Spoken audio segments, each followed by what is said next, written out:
Good morning. Shri કન્યા primary વિદ્યાલય ધોરણ 8 વિષય ગણિત.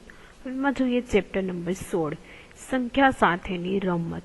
સંખ્યા સાથેની રમતમાં જોઈએ આપણે સ્વાધ્યાય 16.1. 16.1 ની અંદર શું કહે છે તે આપણે અભ્યાસ કરી અને જોઈએ.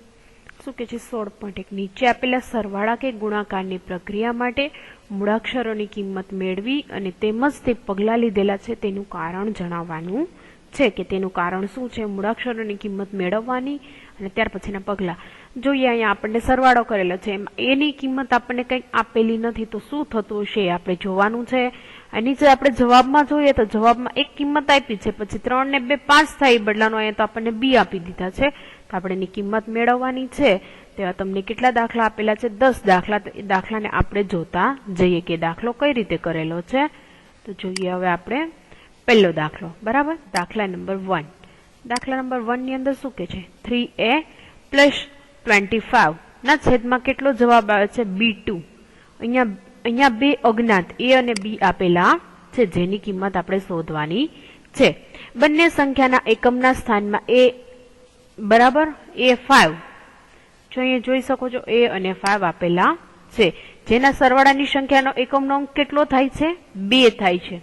તો એની જગ્યાએ શું હોવું જોઈએ? a5 બરાબર અહીંયા આપણે કેટલા 7 હોય તો 7 ને 5 12 થાય. બરાબર થાય ને, 7 ને 5 12 હોવા જોઈએ. એટલે એ જગ્યાએ આપણે એવું અનુમાન લગાવી શકીએ કે 7 હોઈ શકે. 7 હોય તો એ આપણો જવાબ છે ક્લિયર થાય.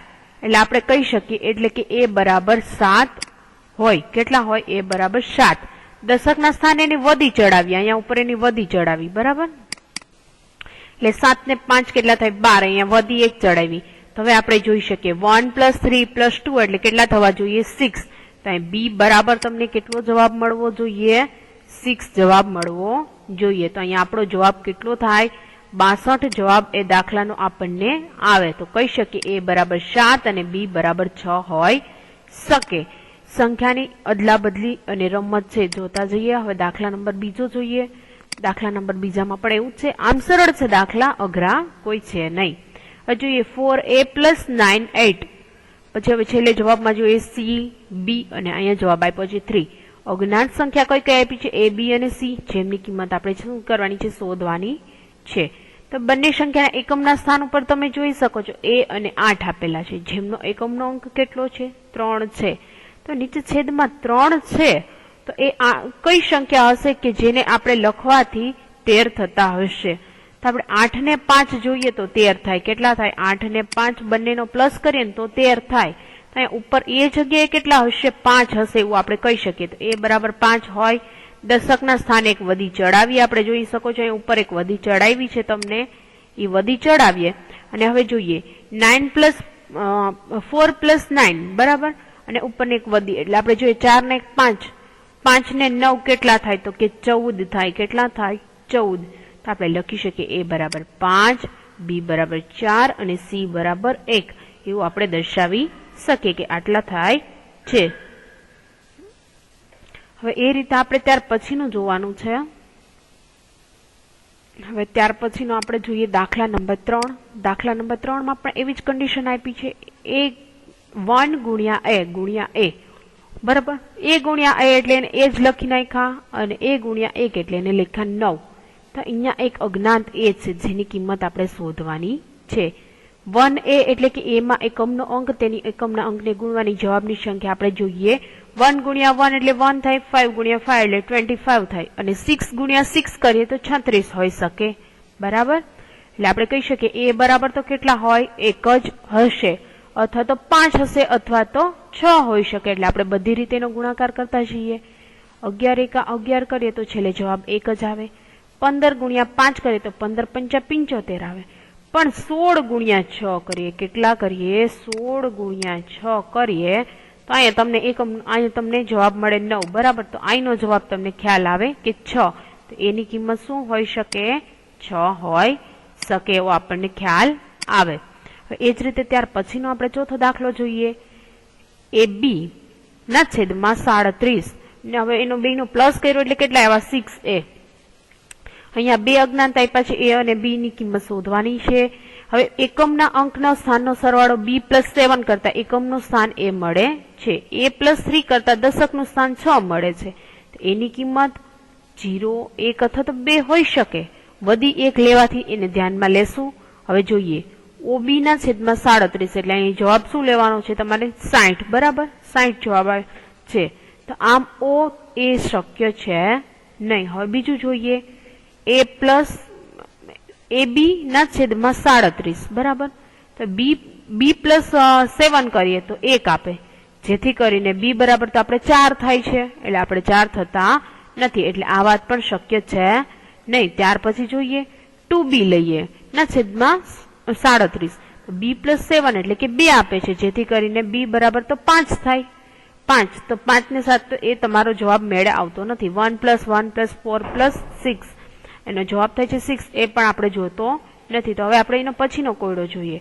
તો B ની કિંમતમાં તમે કેટલા મૂકો? 5 મૂકો. કેટલા મૂકો? 5. B ની જગ્યાએ તમે 5 મૂકીને જોઈ શકો તો કે 25 પ્લસ 37 એટલે જવાબ કેટલો આવે? 62. તો અહીંયા તમારો જવાબ છે એ આખો ક્લિયર થઈ જાય. તો તમારે A બરાબર કેટલા આવે? 2 અને B બરાબર કેટલા આવે? તો કે 5 આવે. ત્યાર પછીનો આપણે જોઈએ દાખલા નંબર 5, AB ગુણ્યા 3. તો જવાબ શું આવે છે? CAB. હવે ઈ ત્રણેય અજ્ઞાત છે CAB, જેમની કિંમતો શોધવાની છે. સંખ્યાના એકમના સ્થાનમાં 3 ગુણ્યા B એટલે કે જેનો ગુણાકાર B જેટલો હોય, એટલે BO અથવા તો 5 હોઈ શકે. બધી આપણે એક લેવાની છે, ધ્યાનમાં લેશું. તો 3 નો 0 સાથે ગુણાકાર કરીએ, 0 ના 0, ને 3 નો A સાથે ગુણાકાર કરીએ તો A ના A ને C ના C મૂકા છે. ત્યાર પછી 5 સાથે લઈએ તો 5 તેરી 15 અને વધી 1 લઈએ તો પણ CA મૂક્યા. હવે દશકના અંકનો ગુણાકાર 3 ગુણ્યા A એટલે કે CA થાય, અથવા O અથવા તો A બરાબર 5 હોય. તો એ રીતે આપણે જોઈ શકીએ કે 50 ગુણ્યા 3 કરીએ અથવા તો 55 ગુણ્યા 3 કરીએ. તો હવે જોઈએ કઈ રીતે. તો કે 50 ગુણ્યા 3 કરીએ તો આપણો જવાબ છે ક્લિયર થાય છે, કેમ કે 0 ના 0, 3 નો 0 સાથે ગુણાકાર એટલે 0 ને 0 ને 5 તેરી 15. તો આપણે કહી શકીએ A બરાબર 5, B બરાબર 0 અને C બરાબર 1 છે, એવું તમે કહી શકો. ત્યાર પછી આપણે જોઈએ દાખલા નંબર 6. દાખલા નંબર 6 માં શું કહે છે? AB ના છેદમાં 5, AB ગુણ્યા 5. બરાબર, તેનો જવાબ શું આવે છે? CAB. ઉપર દાખલો કર્યો એ જ રીતે સેમ કન્ડિશન છે, તમે જોઈ શકો છો.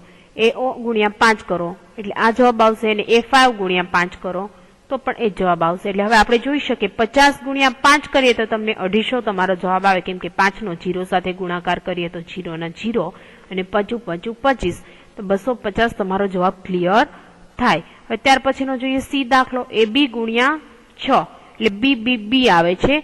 હવે બે અજ્ઞાત સંખ્યા A ગુણ્યા B જેમની કિંમત શોધવાની છે. B ગુણ્યા 6 જેનો ગુણાકાર B થાય છે, એટલે B બરાબર કાં તો 2 હોય, 4 હોય, 6 હોય, 8 હોય લઈ શકાય. બરાબર, હવે જોઈએ B ની શક્ય કિંમતો કેટલી હોય? કાં 222 આવે, કાં 444 આવે, કાં 666 આવે, કાં 888 આવે, હોઈ શકે. તો હવે શું કરે? 222 ભાગ્યા 6 કરીએ તો કેટલા થાય? 37. 444 ભાગ્યા 6 કરીએ તો કેટલા થાય? તો કે 74. 666 ભાગ્યા 6 કરીએ તો 111 ને 888 ભાગ્યા 6 કરીએ તો કેટલા થાય? 148. તો આમાં એકે બંધ બેસતું છે ને, એટલે શું કરીએ? 444 ભાગ્યા 6 કરીએ એટલે 74 લેતા AB માં બંધ બેસશે. કેમાં બંધ બેસશે? AB માં બંધ બેસશે. એટલે આમ આપણે કોયડો જોઈ શકીએ 74 ગુણ્યા 6 એટલે 444, જે આપણે લખી શકીએ A બરાબર 7 અને B બરાબર 4. હવે ત્યાર પછીનો જોઈએ દાખલા number 8. A1 plus 1 plus B ના છેદમાં જવાબ શું આવે છે? B0. અહીંયા અજ્ઞાત સંખ્યા A અને B આપેલી છે, શોધવાની છે. A પ્લસ B નો સરવાળો 0 થાય છે એવું કે છે, અને B બરાબર તમને 9 આપેલા છે. 1 પ્લસ A પ્લસ 1 એટલે કે 9 થાય છે. તો જોઈએ 71 પ્લસ 19 બરાબર જવાબ કેટલો આવે? 90. તો તમારો A બરાબર 7 અને B બરાબર જવાબ કેટલો થશે? 9. બરાબર. ત્યાર પછીનો 9મો દાખલો જોઈએ. 2AB plus A plus B plus 1 એટલે છેલ્લે જવાબમાં શું આવે છે? B18. તો A અને B ની કિંમત શોધવાની છે. એકમના સ્થાનમાં B પ્લસ 1 જેનો સરવાળો 8 થાય, એટલે B બરાબર 7 હોઈ શકે. કે 2A7 પ્લસ A7 પ્લસ 1 એ 7 ને 8 થાય છે. ઉપર 7 ની હારે કઈ કિંમત છે એ આપણે જોવાની છે. તો કંઈક શું હોય? A બરાબર 4 હોય જ. 4 હોય તો જ એ કિંમત બનતી હોય જોઈએ, કેમ કે 7 ને 4 તો જ 11 થાય, તો જ અહીંયા 1 રે ને 1 વધી ઉપર ચડે. તો આપણે A બરાબર કેટલા લખી શકીએ? એમાં 4 અને B બરાબર કેટલા લખી શકીએ? 7. હવે એ જ રીતે ત્યાર પછીનો આપણે 10મો દાખલો જોઈએ. 10મા દાખલામાં શું કે છે? 12 પછી એ આપ્યા છે ને નીચે છેદમાં શું આપ્યું છે 6ab ને એનો બેનો સરવાળો છેલ્લે જવાબમાં શું આપ્યો છે તમને A09 બે અજ્ઞાત સંખ્યા છે a અને b બંનેની કિંમત શોધવાની છે દશકના સ્થાનમાં 2 + a = 0 આપેલા છે એટલે a બરાબર આપણે કહી શકીએ કે 8 હોય તો હવે નીચેની સંખ્યા કઈ બને a બરાબર આપણે એમ કહીએ છીએ કે 8 હોય ચાહે એ તમને આપ્યું છે બરાબર આનો સરવાળો કરતા અહીંયા 6 ને 1 7 અને એક ઉપરની વધી ગણતા એ બરાબર 8 હોઈ શકે એવું આપણે કહી શકીએ ને અહીંયા 8 અને 2 10 થઈ કેમ કે એની કિંમત અહીંયા 8 હોય 8 ને 2 10 થાય એટલે 0 અને વધી એક પડે સમજજો હજી કહું છું અહીંયા 2 છે અહીંયા કોઈ સંખ્યા મૂકીએ તો એને 10 થવા જોઈએ તો અહીંયા આપણે સંખ્યા મૂકીએ 8 કઈ મૂકી 8 મૂકીએ એટલે 8 ને 2 કેટલા થાય 10 10 નો 0 વધી પડી 1 એટલે 1 ને 1 2 2 ને 6 પાછા અહીંયા ફરી પાછા આપણને એની કિંમત 8 આવી જાય છે તો આપણે કહી શકીએ કે એની કિંમત કઈ હોઈ શકે 8 એની કિંમત 8 હોય તો હવે બી ની કિંમત શોધવાની છે 8 + b છે જેનો સરવાળો 9 થાય છે તો b બરાબર કેટલા હોઈ શકે 1 હોઈ શકે કેટલા હોઈ શકે 1 તો એનો સરવાળો થાય 809 એટલે a બરાબર 8 અને b બરાબર કેટલા હોય 1 હોઈ શકે તો અહીંયા તમે જોઈ શકો છો કે આ તમારું સ્વાધ્યાય છે તે અહીંયા તમારું સ્વાધ્યાય છે આખું કમ્પ્લીટ થાય છે ત્યાર પછીનું બાકીનું સ્વાધ્યાય છે આપણે નેક્સ્ટ લેક્ચરમાં જોશું થેન્ક યુ